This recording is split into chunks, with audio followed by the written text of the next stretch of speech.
Bueno, jóvenes, vamos a continuar con el siguiente tema.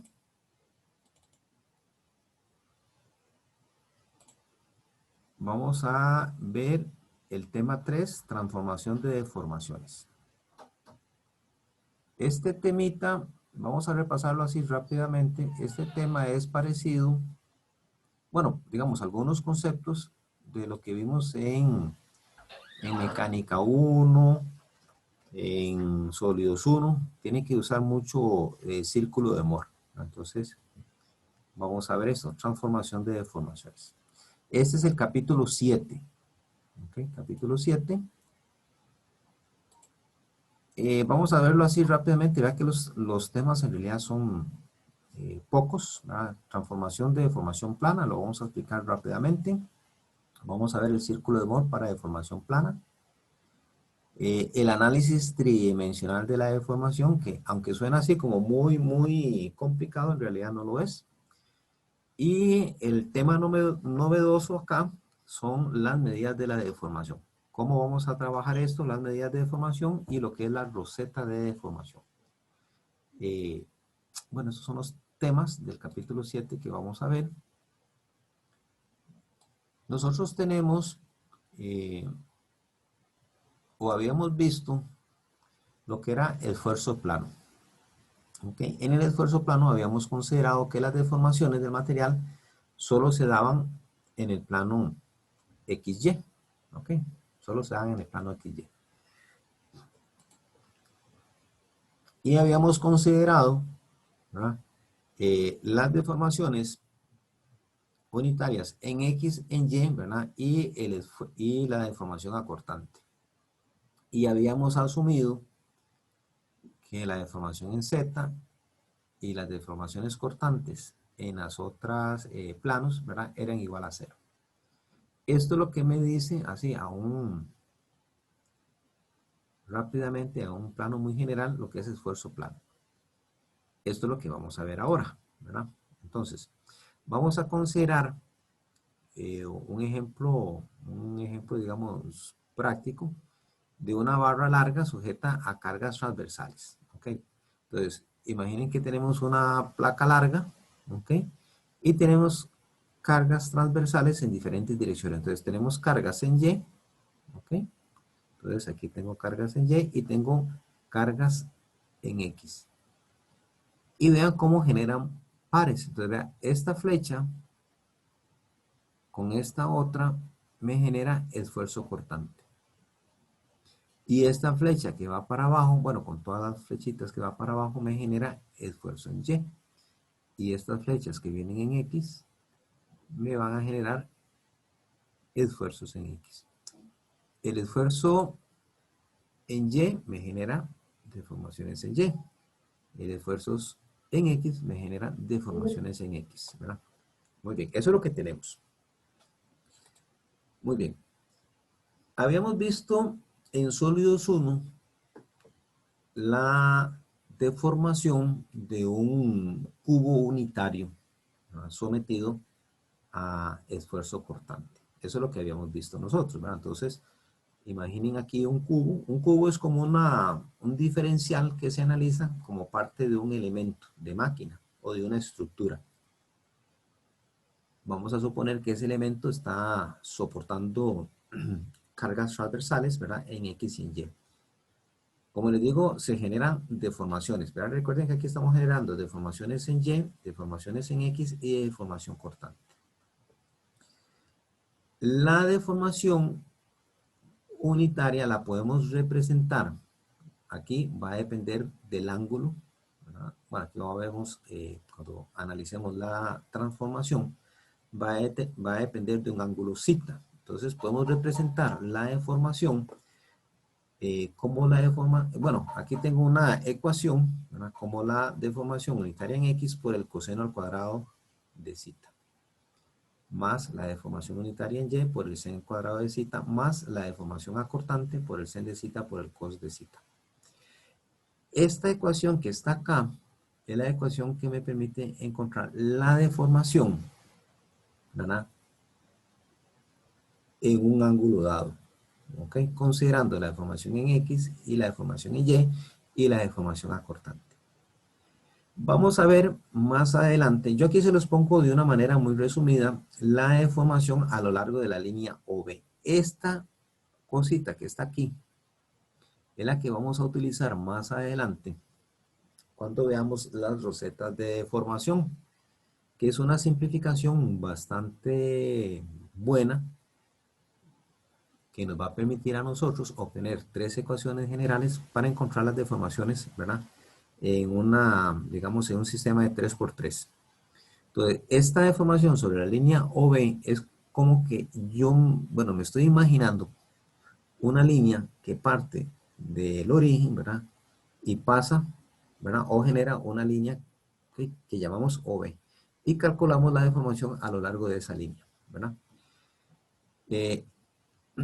Bueno, esto lo vamos a ver ahora con la roseta. Bueno, esta formulita, vean que es una formulita bastante sencilla, depende de la deformación en X, la deformación en Y el esfuerzo cortante. Y vamos a ver por qué es tan sencillo cuando trabajamos con un ángulo de 45. Si ustedes sustituyen aquí este coseno por este ángulo de 45, toda esta ecuación que está acá se resume a esta otra. Entonces vea qué sencillo es trabajar las deformaciones sobre un ángulo ya conocido. Me resume o me simplifica bastante la deformación. Entonces, esta línea OB es la que vamos a utilizar ahora más adelante para ver las rosetas de deformación. Despejando esta ecuación, despejando, podemos encontrar la deformación acortante, ¿verdad? Entonces, esto es lo que vamos a usar ahora más adelante.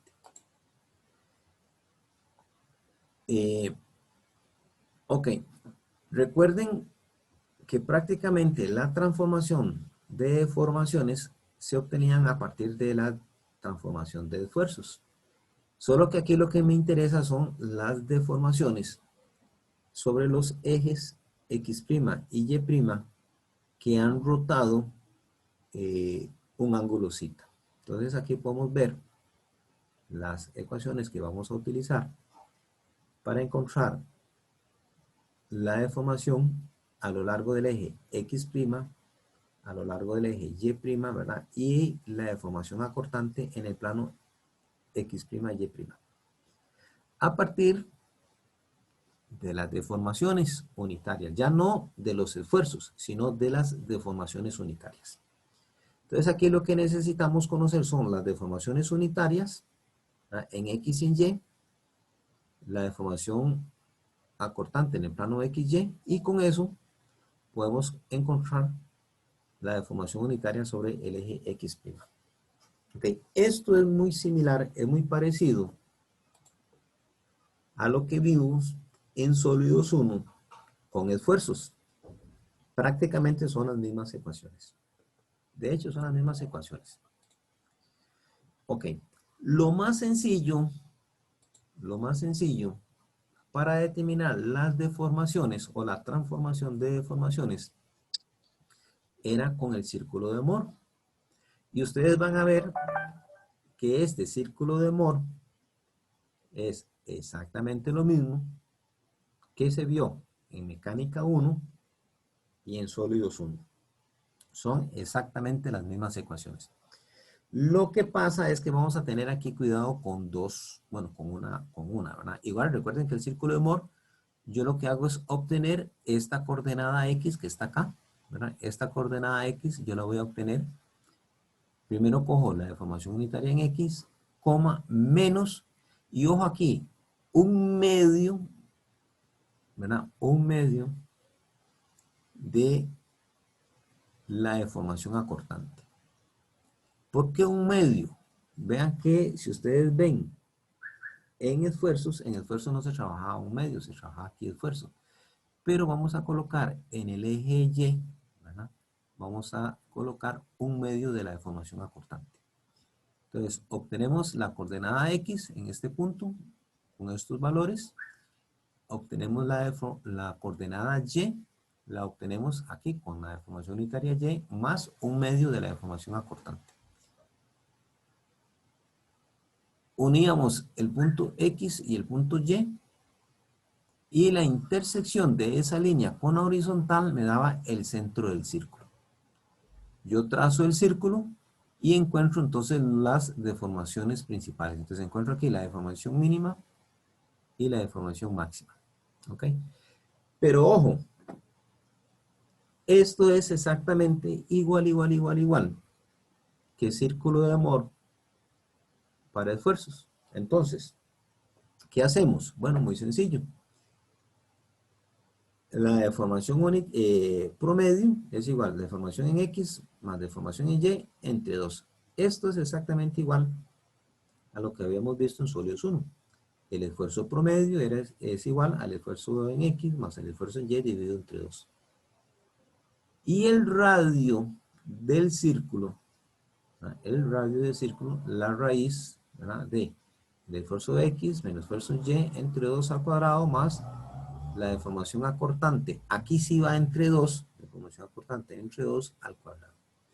Vean que es lo mismo, o sea, prácticamente es lo que habíamos visto en sólidos 1. Y volvemos a las ecuaciones, ¿verdad? Para encontrar la deformación a lo largo del eje X', Y', ¿verdad? Y un medio de la deformación acortante X', Y'. Estas tres ecuacioncitas que están acá, tienen que tenerlas presentes para encontrar las deformaciones a partir de estas ecuaciones. Si quieren usar las ecuaciones, ¿verdad? Aquí tal vez lo más práctico es usar círculo de Moore. Porque yo me fui para atrás, ¿qué hice? Aquí. Muy bien, entonces tenemos los ejes principales. Recuerden que los ejes, aquí más bien serían las deformaciones principales, ¿verdad? El eje principal lo medíamos a partir del ángulo principal, ¿verdad? Entonces, este ángulo aquí me define el eje principal. Recuerden que la dirección del eje principal se da contrario a las manecillas del reloj o a favor de las manecillas del reloj. ¿Cómo saber si es a favor o en contra? Vean esta línea XY. Hagan rotar esta línea XY de tal manera que coincida con el eje X. Y en el sentido que ustedes hagan rotar esta línea, vean que esta línea viene así, y si yo esta línea quiero que coincida con el eje X, tengo que rotarla, ¿verdad? Contrario a las manecillas del reloj. Entonces también me da la dirección de los ejes principales y del ángulo principal. Por fórmula lo podemos utilizar así. La tangente de 2 veces el ángulo principal es igual a la deformación acortante. Aquí me faltó un menos. Pero un toquecito, ¿por qué no está ese menos? Aquí va un menos, chicos, vean. No sé por qué no está.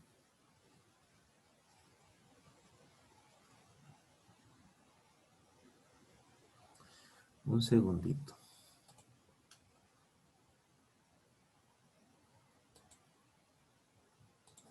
Un segundito.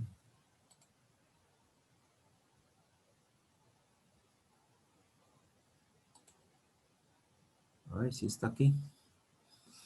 Bueno, aquí está, vean, aquí está el signo menos. No sé por qué en la presentación no aparece. Bueno.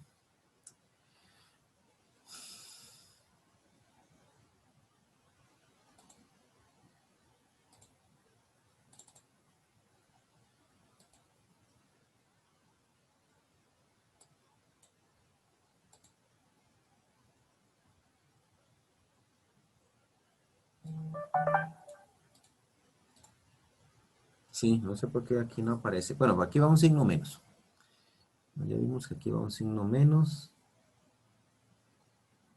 Ok, entonces tenemos que el ángulo principal, la tangente 2 veces el ángulo principal, ¿verdad? Es la deformación acortante dividido entre la deformación unitaria en X menos la deformación unitaria en Y.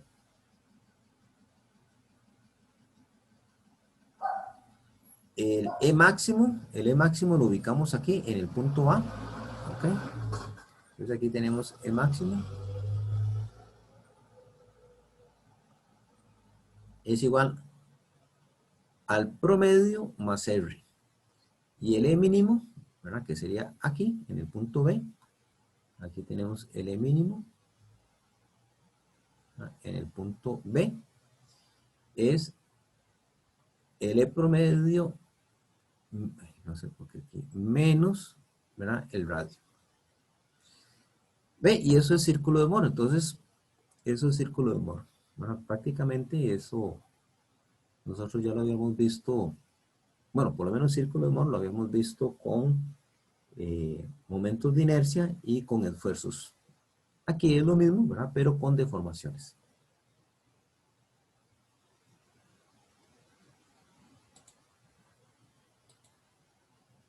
Y el esfuerzo cortante máximo, recuerden que aquí era un medio, ¿verdad? Entonces, a la hora de calcular el esfuerzo cortante máximo, el 2 que está aquí dividiendo pasa a multiplicar. Entonces, el esfuerzo cortante máximo va a ser 2 veces R. ¿Ok? Entonces, aquí vamos a tener este pequeño cuidado, ¿verdad? Este pequeño cuidado a la hora de calcular el esfuerzo cortante máximo, ¿verdad? Muy bien. Aquí faltó dividido entre 2. Bueno, es 2 veces R, ¿verdad? Ustedes calculan R, lo multiplican por 2 y ya tienen la deformación acortante máxima, ¿verdad? Ok, eso es círculo de Moore para deformaciones. El análisis tridimensional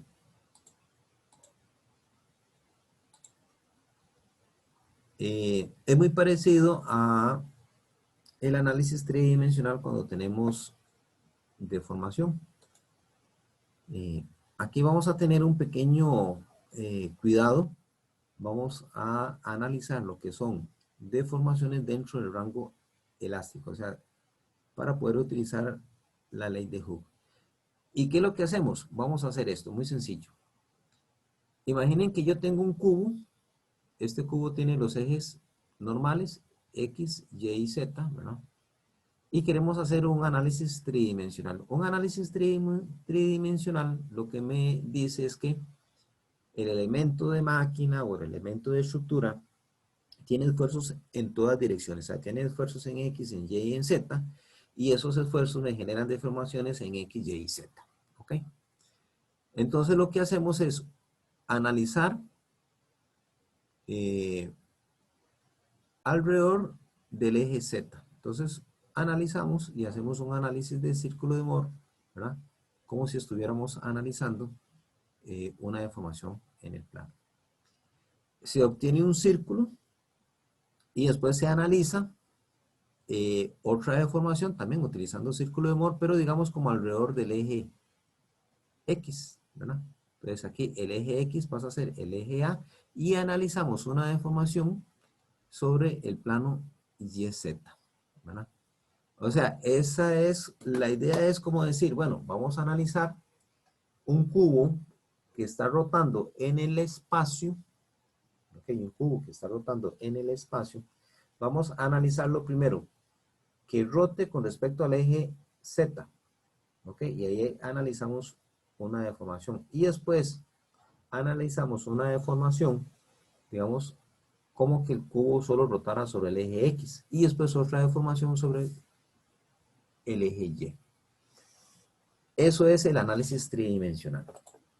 ¿Ok? En el análisis tridimensional vamos a obtener 3 círculos. ¿Ok? Pero en realidad no quiere decir que siempre tenemos que dibujar los 3 círculos. Normalmente lo que hacemos es dibujar un círculo. ¿Ok? Como les digo, podemos dibujar una deformación sobre el eje XY, o sobre el plano XY, perdón, y hacemos una rotación sobre el punto C. Entonces vamos a obtener, por decirlo así, este círculo, el círculo AB. Este círculo AB, vamos a ponerlo aquí.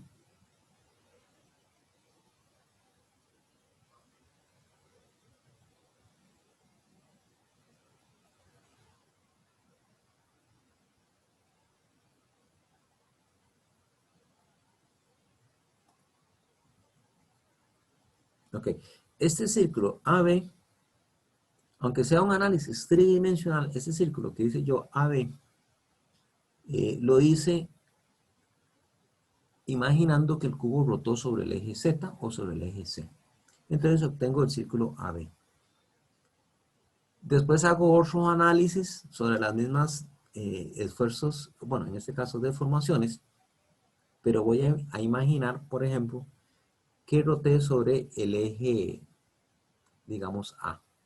¿Ok? Entonces, sobre el eje A, obtengo el punto, este otro círculo, el punto B, ¿ok? Y el punto C. Entonces, este círculo de acá va a ser la rotación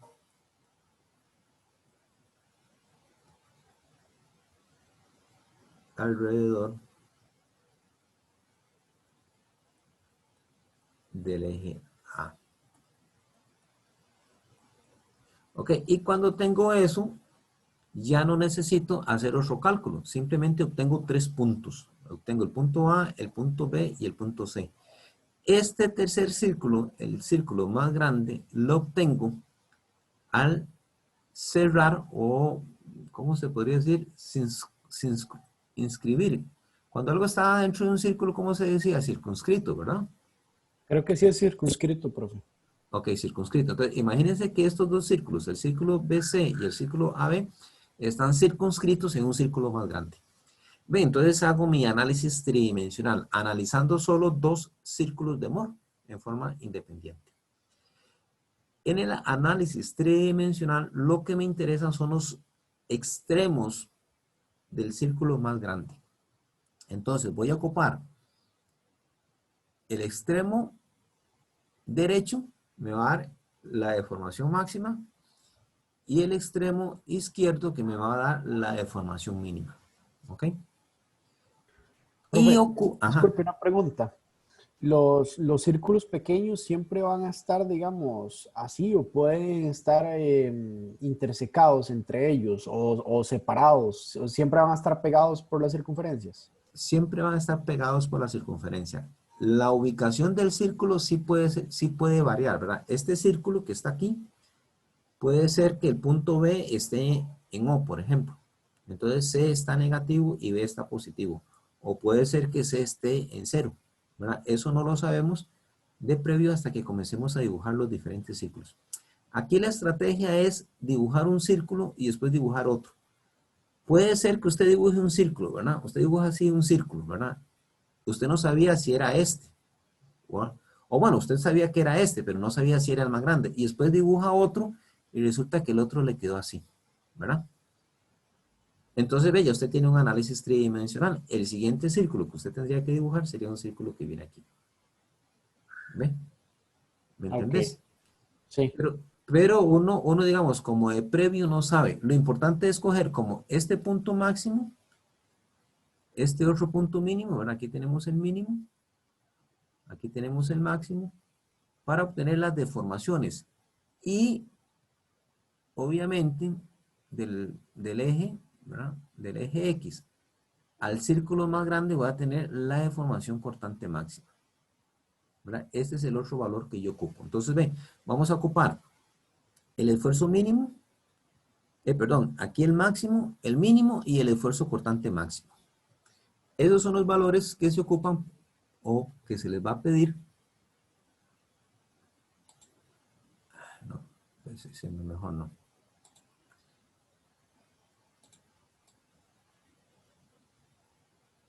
Ok, eso es lo que se les va a pedir a ustedes en un análisis tridimensional. Después vamos a hacer un ejercicio para que vean que en realidad no es tan complejo.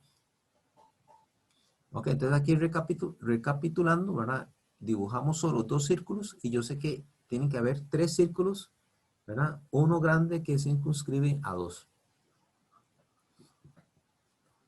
Muy bien, vamos a borrar.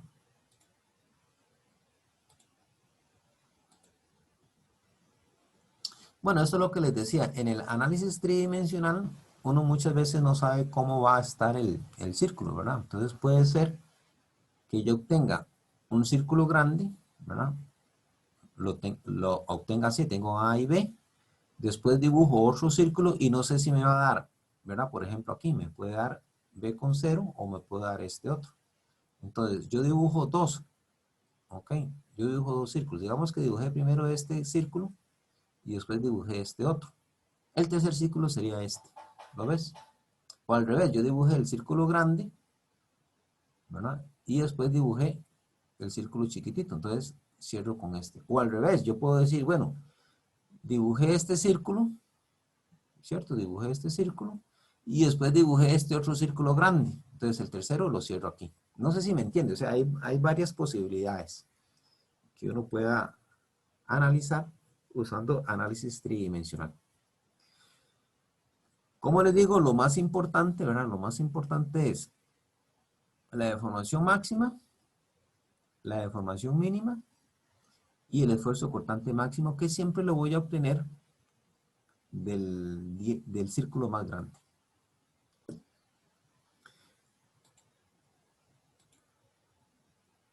Bueno, la ubicación del círculo ahí va a depender mucho, ¿verdad? O sea, eso va a depender mucho. Yo igual aquí puedo dibujar un círculo grande, ¿verdad? Bueno, este círculo, después dibujo este otro y el tercero lo cierro aquí. O dibujo este, AB, después dibujo este y cierro el tercero con este. ¿Lo ves? Ahí varía un poco, ¿verdad? La posición del círculo de Moore tridimensional, eso sí, es difícil de verlo. Uno no sabe dónde van a caer los puntos A, B y C. Uno no sabe exactamente dónde van a caer, ¿verdad?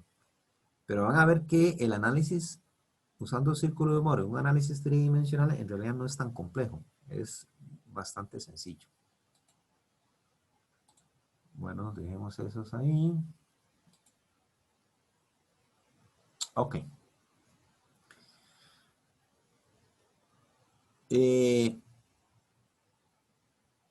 Yo puedo relacionar las deformaciones en los diferentes ejes a partir de las deformas de los esfuerzos en los ejes A, B y C. Entonces ahí ustedes van a ver unas formulitas donde yo voy a encontrar la deformación sobre el eje A. ¿Okay? Dice que es la deformación principal en A entre el módulo de elasticidad menos la deformación del eje B. Este simbolito que está aquí, que es una V, es Poisson. Entonces, hay una manera de relacionar o de encontrar las deformaciones principales A y B, ¿verdad?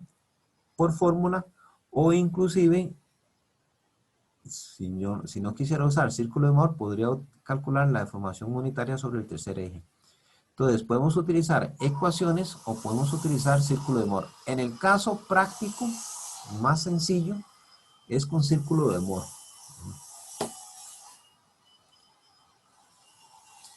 Ok.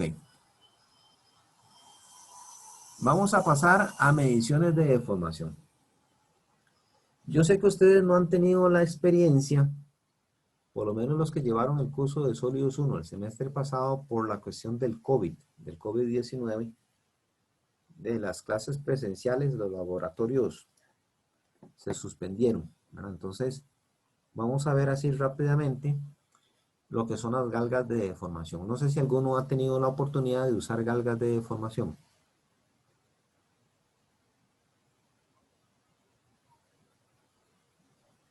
Yo no tengo ni idea qué son, profe. No, no. Tyron, ¿usted, Tyron? Eh, sí, las vi una vez, pero hace mucho un rato ya. Ok, bueno, las galgas de deformación, aquí tengo una representación gráfica, no es que son así, ¿verdad? Pero más o menos. Las galgas de deformación, en realidad lo que mide es la resistencia eléctrica. Entonces, eh, es algo muy pequeñito, ¿verdad? En realidad, una galga de deformación es, digamos así, es como una calcamonía que se pega en un elemento de máquina o un elemento estructural. Ya está armado, ya es un poco difícil calcular las deformaciones, entonces uno lo que les pega es, ¿verdad? Una galga de deformación. La galga de deformación tiene dos puntitos, ¿verdad? Uno es una entrada, voy a un segundito marcar que se me hizo, ok, aquí. Digamos yo tengo acá una entrada positiva y una entrada negativa.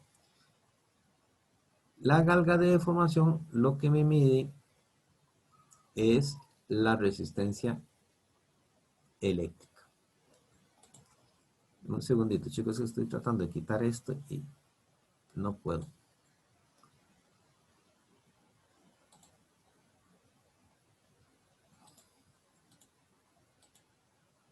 Ok. Entonces, la galga de deformación tiene dos cablecitos. Estos dos cablecitos lo que miden es la resistencia eléctrica. Por un principio físico, pues usted sabe que los materiales que conducen la electricidad siempre ofrecen una resistencia al paso de los electrones. Eso ya se conoce dependiendo del material que se esté utilizando. Normalmente se utiliza oro, se utiliza un filamento muy finito de oro. Entonces, vamos a llamar aquí el punto A, por ejemplo, y el punto B. Y aquí hay un recorrido, ¿verdad? Esto que está aquí es un filamento normalmente de oro, ¿verdad?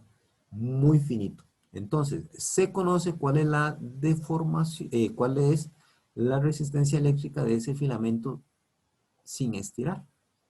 Si el elemento se estira, si este elemento se estira, también se va a estirar el filamento de oro. Y al aumentar la longitud, aumenta la resistencia del paso de la electricidad. Entonces, lo que se mide en realidad es un cambio en la resistencia eléctrica del material.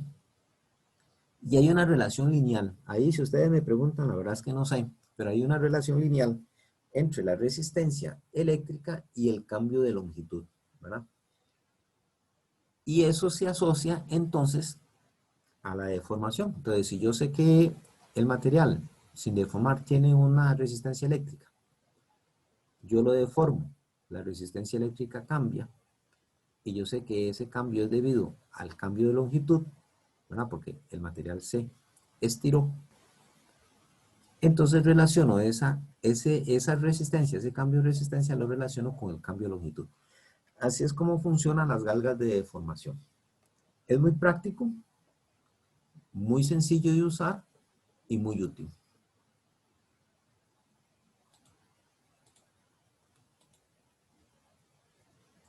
Normalmente, muchas veces nosotros como ingenieros tenemos que determinar esfuerzos o deformaciones en elementos de máquina o elementos estructurales que ya están montados, que ya están trabajando. Entonces es muy difícil poder calcular las deformaciones. O sea, es completamente imposible, por decirlo, desarmar una pieza de una estructura que ya está cargada o que va a ser cargada, ¿verdad? Para medir esas deformaciones. Entonces lo que se hace es que se montan en la pieza que queremos analizar, se montan lo que se conoce como una roseta de deformación. Y la más sencilla, la más pero requete sencilla de utilizar, es la roseta de 45 grados. ¿En qué consiste esa roseta de 45 grados? Bueno, en aquella formulita que les había enseñado yo ahí que decía E de 45. Entonces nosotros podemos calcular la deformación acortante, ¿verdad? Directamente con esta fórmula. Entonces yo digo, bueno, esa Profe, es la... Ajá, dígame. una roseta es lo mismo que una galga de deformación, entonces. No, la roseta es la combinación de tres. O sea, esto es una galga de deformación y la roseta me la conforman tres galgas. Esta es la roseta. Esta que Ya. está aquí, digamos, con el eje X y Y, ve, estos ejes X y Y, yo los Ajá. conozco. Entonces Ujú. pongo una galga de deformación a lo largo del eje y una galga de deformación a lo largo del eje X. Y coloco otra galga, una tercera galga, a lo largo de un eje, ¿verdad? ¿Se acuerda que yo les había hablado de un eje OB? Bueno, ese eje OB me forma un ángulo de 45 con respecto a la horizontal. Entonces, yo mido, digamos, con un instrumento, mido las tres deformaciones. Mido la deformación en X, mido la deformación en y esta deformación que está acá, ¿verdad? Esta galga es la galga OB. yo la tengo aquí. Entonces, ves, es como muy práctico. Ya con esta información puedo encontrar la deformación acortante y puedo analizar, ¿verdad? Por ejemplo, si el material va a fallar o si falla o por qué está fallando. Normalmente, cuando se hace un estudio sobre un elemento estructural o un elemento de máquina, es porque se vienen dando fallos muy periódicos. Entonces hay que hacer, no es simplemente decir voy a cambiar la pieza cada vez que se daña, hay que estudiar el por qué la pieza se está dañando, por qué la pieza está fallando, y normalmente son por fuerzas o deformaciones que se están dando y uno no sabe, ¿verdad? Entonces uno tiene que tratar de eliminar esas deformaciones o contrarrestar esas deformaciones. Ve, entonces utilizando una roseta podemos calcular la deformación acortante. Y vea qué interesante. Las galgas de deformación solo me miden deformación longitudinal. Entonces yo coloco esta galga de deformación. Vea que va, bueno, estos hilitos, por decirlos así, en realidad no vienen así cruzados, vienen así rectos, ¿verdad? Estos hilitos que vienen acá, los pongo en la dirección del eje Y. Entonces me mide la deformación en Y. Si estos hilitos los pongo a lo largo del eje X, me miden la deformación a lo largo del eje X. ¿Verdad? Y vea qué interesante, yo puedo medir superficialmente la deformación de un elemento de máquina o de una estructura, de un elemento de una estructura. Pero no puedo medir la deformación acortante. O sea, no hay manera en la que yo pueda medir una deformación acortante. Pero utilizando una roseta de deformación, entonces coloco la tercera galga de deformación, la coloco a 45 grados y utilizo esta fórmula. Entonces encuentro todas las deformaciones que yo ocupo. En realidad lo que ocupo es la deformación en X, la deformación en Y y la deformación acortante para saber cuáles son los esfuerzos al que ese elemento está siendo sometido. Esta es como la más sencilla. Ahora vamos a ver como la generalidad. ¿Ok? Puede ser que yo tenga... Ajá, dígame. Perdón que le interrumpa. Pero esto, ¿cómo se coloca en el material? O sea, ¿se introduce en el material o se coloca anexo como a una resistencia o cómo se usa esto? Es que estoy buscando como imágenes en internet porque no estoy entendiendo bien como qué es Ok. y lo que es que es como una placa plana con la resistencia, pero se introduce. No. Esto es como una calcamonía. Imagínense, vamos a ver. Imaginen que usted tiene un elemento de máquina, un elemento estructural, sometido, bueno, que todavía no está sometiendo o no está soportando cargas. Entonces, estos son como unos stickers, es como una calcamonía. Usted coge la superficie, la limpia, le quita un adhesivo, es una calcamonía que tiene atrás y pega esto, lo pega ahí sobre la superficie. Lo pega, ¿verdad? Queda adherido fuertemente. Ah, ok. Ajá. Externo, digamos. Externo, sí, externo. Ujú, Entiendo. externo. Entonces es Gracias, como, profe. bueno, y después uno tiene que tener un aparatito donde uno conecta esos cables a un aparatito que mide la deformación. Bueno, es una deformación, o sea, es un dato que el aparatito le da a uno, pero en realidad es lo que me está midiendo la resistencia eléctrica, ¿verdad? Pero en la pantalla yo ya voy a ver la deformación que está sufriendo. Normalmente esa deformación las dan en micras. Las deformaciones en los aparatitos vienen en micras. Esto es capaz de medir deformaciones pero muy pequeñas. Es muy interesante. Bueno, esta es como la roseta más sencilla, ¿verdad? Esta es la roseta más sencilla que uno pueda utilizar. Ok, hay ocasiones en las que se puede o no se puede colocar una roseta de 45. Aquí tenemos la distribución, ¿verdad? Para encontrar deformaciones y yo puedo colocar estas mismas tres galgas que yo puse en un orden establecido, ¿verdad? Yo las puedo colocar en diferente orden. Entonces vean aquí abajo, tengo una roseta, ya no una roseta de 45, sino que tengo una roseta general. Entonces coloco una galga en una dirección ahí, ¿verdad? Coloco una segunda galga y una tercera galga. ¿Verdad? Digamos que yo no tuve la posibilidad, por espacio, por comodidad, como sea, no pude colocar una sobre el eje X y no pude colocar otra sobre el eje Y. Eso no importa.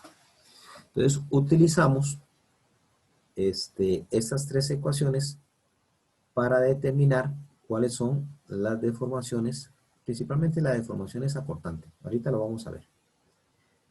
Entonces, vean qué interesante. Aunque yo tenga una configuración muy complicada, yo puedo medir la deformación a lo largo del eje 1. Entonces, esta deformación E1 la obtengo a lo largo de esta línea L1. Entonces tengo esta ecuación, dice, la deformación 1 es igual a la deformación en X, que no conozco, el coseno al cuadrado de zeta 1, que zeta 1 sí lo conozco, ¿verdad? Más la deformación en Y, que no conozco, por el seno al cuadrado de zeta 1, que yo conozco, porque lo puedo medir, más la deformación acortante de sen de zeta 1 por cos de zeta 1. Y así lo hago para la deformación 2. La deformación 2, ¿verdad? La relaciono a lo largo de este eje con esta otra ecuación. Vea que las ecuaciones se parecen mucho. En realidad solo tengo tres incógnitas. Tengo la deformación en X, la deformación en Y y la deformación acortante. Entonces, para una configuración general, yo lo único que necesito como mínimo son tres galgas de deformación colocadas en diferentes líneas, ¿verdad? En diferentes ángulos. Lo que sí tengo que determinar, ¿verdad? Son estos ángulos. O sea, cuánto es zeta 1, cuánto es zeta 2 y cuánto es zeta 3. Y mido con un aparatito, ¿verdad? Mido las deformaciones. Entonces yo sé cuánto me va a dar la deformación 1, cuánto me va a dar la deformación 2 y cuánto me va a dar la deformación 3. Y monto un sistema de 3×3, ¿verdad? Esto es un sistema de 3×3. Y resuelvo con una calculadora y encuentro entonces, para que me dé el valor de X, Y y Z, ¿verdad? Con un sistema de 3×3. Y encuentro la deformación. Ok, ¿cómo estamos de hora, chicos? No sé, ¿qué hora es? 8:40. 8:40.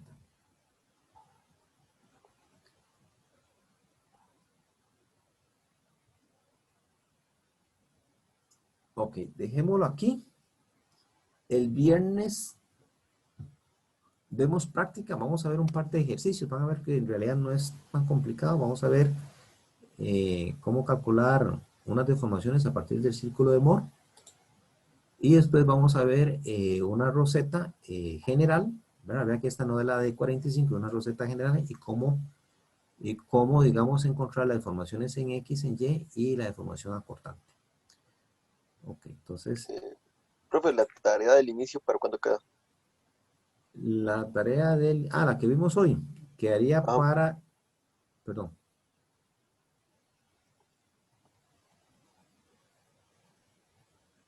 Ya tenemos una para esta semana, que iría para la otra, ¿no? Ok, la tarea que vimos al principio, sí, sería para de hoy en 8, son 3 ejercicios que harían, los ejercicios que les dejé la vez pasada, no sé, se pusieron de acuerdo con asistente, que se la mandaron ya. falta una Sí. esta semana. Sí, ya nos pusimos de acuerdo. Ujú. Ok, entonces esos 3 ejercicios que les puse ahí, igual yo se los voy a subir a mediación, entonces quedaría para de hoy en 8.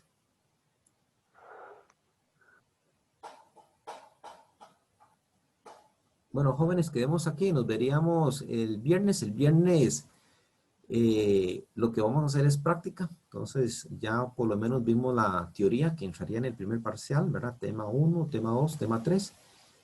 Vemos algunos ejemplos y de aquí al examen nos podemos dedicar a hacer práctica.